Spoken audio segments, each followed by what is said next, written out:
ইতালিতে থেকে এটার কি কি বেনিফিটস আছে, কিভাবে এটাকে ইন্টারেস্টে কনভার্ট করা যায়, তবে গিয়ে প্রোডাক্টটা ডেভেলপ হয়েছিল। অর্থাৎ এই প্রোডাক্টটার পিছনে আমাদের নিখিল চন্দন স্যারের অনেক কন্ট্রিবিউশন আছে।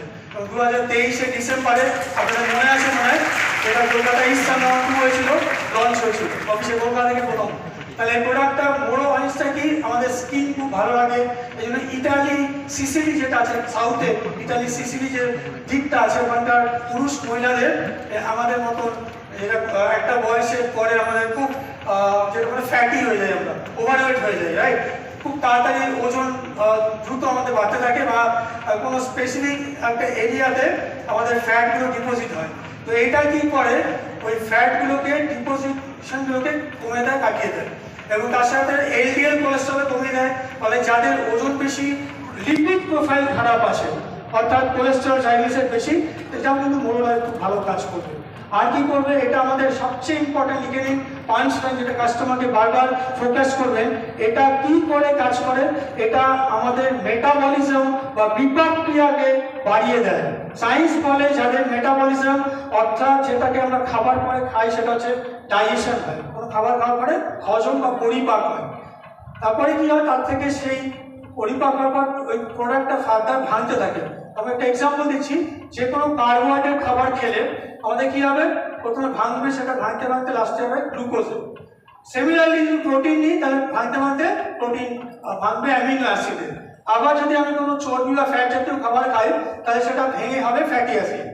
কিন্তু আমার বডি কিন্তু বুঝছে কি, সে বুঝছে ক্যালোরি বা কতটা এনার্জি সে ওই খাবার থেকে নিতে পারছে। ক্লিয়ার হলো? হ্যালো, আমি কার্বোহাইড্রেট, ফ্যাট, চর্বি যা খাই সেটা ম্যাটার করে না। বডি কি বোঝে, আমার বডি বোঝে ওর থেকে আমি কতটা এনার্জি নিতে পারবো, নিয়ে আমার আদার বিপাক ক্রিয়া বা শারীরবৃত্তীয় কাজ করতে পারবে, অর্থাৎ যেটাকে আমরা বলছি মেটাবলিজম।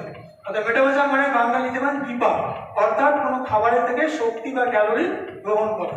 তো মেটাবলিজম যাদের স্লো, খুব শান্ত ধীর, তাদেরই কিন্তু ওজনটা বাড়তে থাকে, রাইট? এবং তাদেরই যেটা হয়, যে মধ্যপ্রদেশ বলে যে জায়গাটা আছে, সেটা ধীরে ধীরে ধীরে ধীরে আরেকটা উত্তরপ্রদেশের দিকে চলে যায়। হয়তো অনেকেরই থাকে, হয়তো কলকাতার এখানে ঢাকুরিয়া, কিন্তু তার পেটটা চলে গেছে টালিগঞ্জ, গড়িয়াহাট, আর কোথাও কোথাও চলে গেছে, ছেড়ে দিন হাওড়া পেরিয়ে ওদিকে চলে যায়, মানে বিরাট বড় হয়েছে।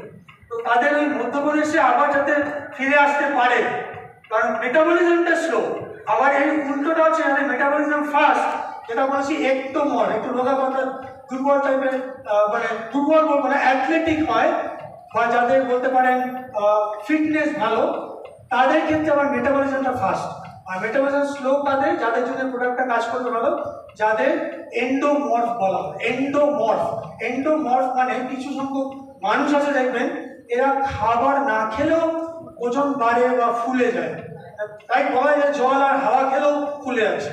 কত কষ্ট করে জিমে ভর্তি হলো, দুদিন মাস দেখালো, বিভিন্ন সোশ্যাল মিডিয়া দেখালো, দেখো ওজন কমছে, দেখো কি সুন্দর আমি স্লিম টিম হচ্ছি, আবার যে ছেড়ে দিল, আবার তার ফুলে গেল বা বেড়ে গেল।